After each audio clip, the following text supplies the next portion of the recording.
Oi para todo mundo, meu nome é Marcos Souza e esse é mais um vídeo do canal Sons Aleatórios. Hoje eu falo aqui de, eu não sei exatamente definir se é uma banda ou é estreia de um artista solo. No nome aqui está só o nome do artista, mas é mais conhecido como o álbum de estreia do grupo. Em todo caso, falando aqui do Jeff Beck ou Jeff Beck Group.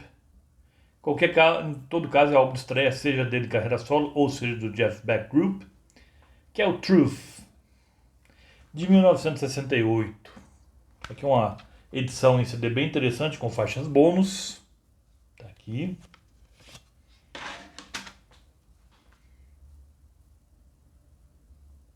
Temos um encarte caprichado aqui também, com bastante informação.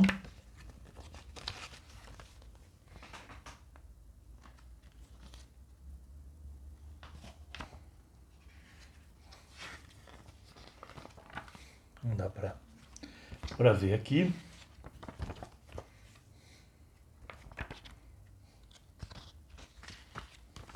Algumas fotos interessantes também.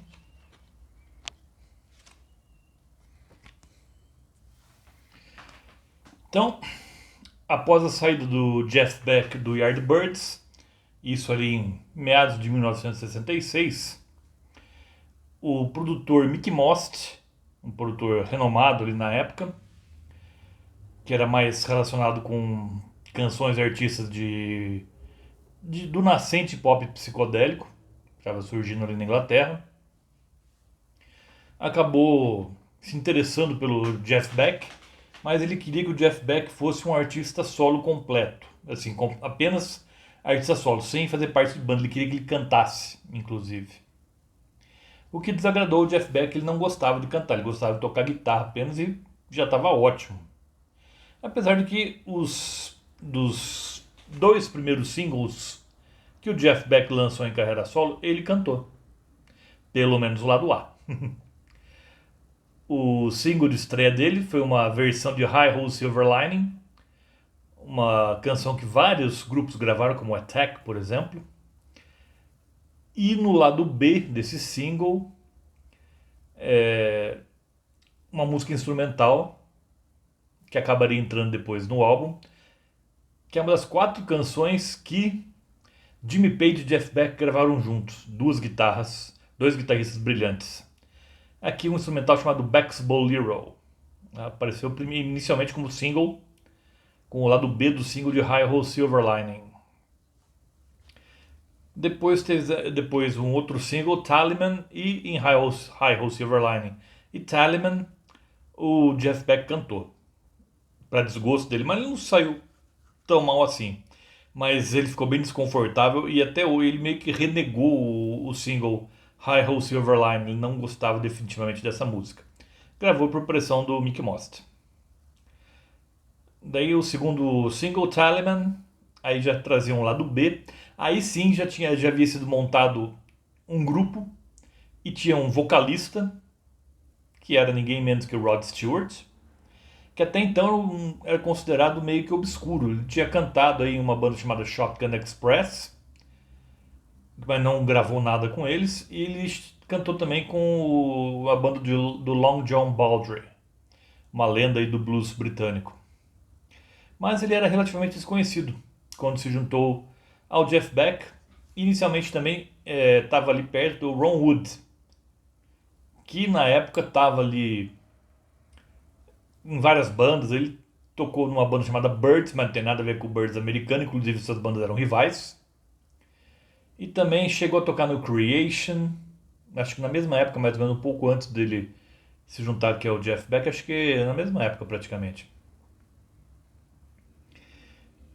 E ele inicialmente seria guitarrista base, mas como o baixista e o baterista nunca dava certo, o Jeff Beck era uma pessoa meio irascível, meio complicada de se lidar, ele nunca estava satisfeito com os músicos que o acompanhavam. Então, no fim, o Ron Wood acabou passando por baixo, acabou sendo tornando baixista, apesar de ele ser guitarrista de formação. E na bateria acabou ficando o Mick Waller. Daí falando, no lado B do Tallyman, aí sim aparece o Rod Stewart cantando uma versão de Rock My Plimsoll, que aparece também aqui no álbum de estreia, no LP. E ainda teria outro single, que é uma música Love is Blue, de um compositor chamado André Pop, que ficou mais famosa com uma versão em francês, L'amour est bleu, do famoso cantor Paul Mariat, né, que é uma versão, essa acho que deve ser a que o Jeff Beck mais detestava, porque ela é muito melosa. E no lado B tem I've Been Drinking, que não entrou no álbum de estreia. Também Rod Stewart cantando um blues soul bem interessante. Mas, por fim, ali em maio de 68, o Jeff Beck Group, ou Jeff Beck carreira solo como músico de apoio, como você preferir, acabou gravando esse álbum aqui, que foi lançado em julho de 1968. E o que temos aqui então? Muitos consideram isso aqui um precursor do som que o Led Zeppelin viria fazer no primeiro disco. E motivos para comparação não faltam. Porque, inclusive, uma das músicas foi gravada nos dois álbuns. Mas eu chego lá. Então, o álbum, para mim, o ponto fraco desse álbum, se é que existe algum, mas não é uma versão horrível essa, que abre o disco, a versão da canção que abre o disco, mas eu sou muito mais a versão original. Que é a versão de Shapes of Things, do Yardbirds. Como eu falei, a versão é interessante, a versão aqui presente aqui, mas não chega nem aos pés da maravilhosa versão original do Yardbirds. E o próprio Jeff Beck disse depois que só gravou isso porque o Rod Stewart queria muito gravar essa canção com ele cantando. Então, é a que abre o álbum, para mim, a mais fraca de todas. Mas depois temos ótimas canções aqui. Let Me Love You, que era do Rod Stewart com o Jeff Beck. Aqui uma música mais de blues e soul, uma mistura de blues e soul bem azeitada. Depois temos Morning Dew, que é uma cover do compositor americano Tim Rhodes, que era mais puxado para o folk, aqui vai mais para o blues. Depois temos You Shook Me, aqui, e apesar de que eu devo ser a única pessoa no universo que pensa isso, mas eu prefiro essa versão aqui do Jeff Beck do que a versão que está no álbum do Led Zeppelin. Aqui eu acho que eles se deram melhor. Ficou mais com cara de canção blues mesmo, não ficou muito gritada. Eu acho que o problema de You Shook Me do Led Zeppelin é que ele ficou muito gritado. Acho que o Robert Plant exagerou um pouco ali na gritaria. Aqui a interpretação do Rod Stewart é simplesmente magistral. Temos também Old Man River, que é uma mistura de blues com hard rock. Tem um órgão aqui tocado pelo John Paul Jones. Olha a conexão com o Led Zeppelin de novo. Que lembra meio estilo Procol Harum, tem uns tímpanos, que aqueles tambores de orquestra sinfônica. Também é uma canção atmosférica, eu diria. E bem diferente das outras aqui.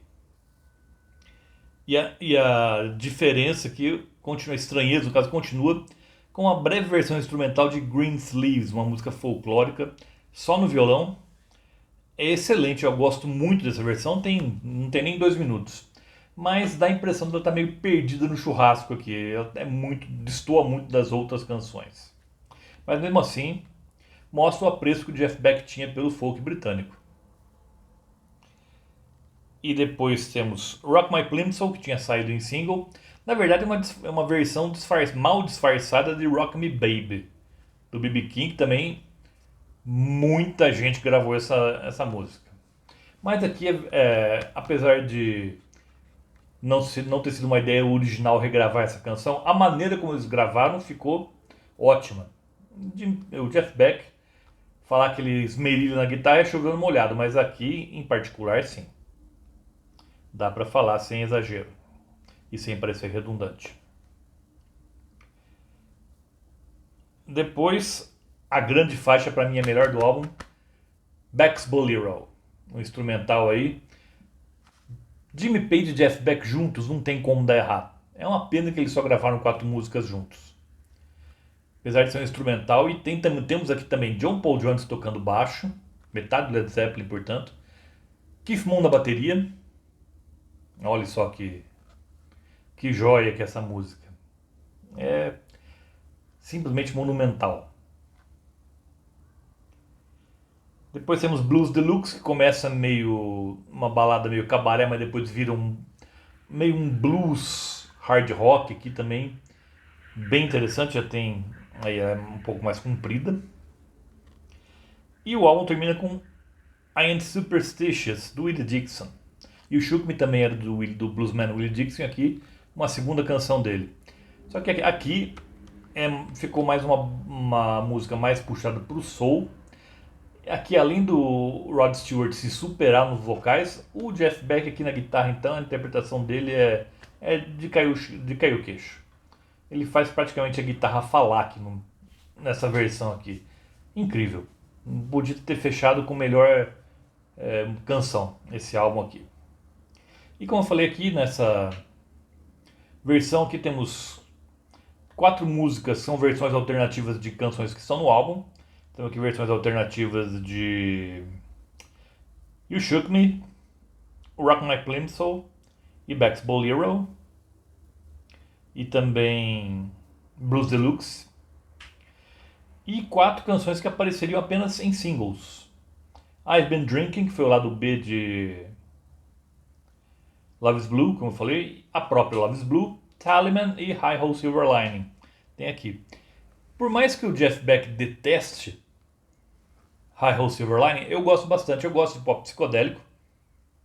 Mesmo ele não sendo uma área na qual ele se dê bem, mas eu gostei dessa versão dele. É melhor que a do Attack, eu acho até. Depois a banda continuaria ali no segundo álbum com o Rod Stewart e o Ron Wood no Beckola, o segundo álbum de 69. Porém, depois tanto o Rod Stewart quanto o Ron Wood sairiam para fundar o Faces, com os remanescentes do Small Faces. E o Jeff Beck Group continuou meio capenga, não com a relevância que ele tinha, mas lançou mais alguns álbuns até se desfazer ali em 72, 73, e depois o Jeff Beck, aí sim ele passaria a ter uma carreira exclusivamente solo mesmo, em álbuns mais puxados para o jazz, como o Blow by Blow e Ward, mas isso já é outra história. Eu particularmente considero que aqui é a estreia do Jeff Beck Group, por ter o Rod Stewart cantando, por ter o Ron Wood também. Para mim esse aqui é o álbum de estreia do Jeff Beck Group. O álbum de estreia do Jeff Beck em carreira solo, para mim, seria o Blow by Blow. Mas aí é uma questão para os críticos debaterem. E lembro vocês, toda terça-feira tem vídeo novo aqui no canal. Por hoje eu fico por aqui. Vejo vocês na próxima terça-feira. Até lá.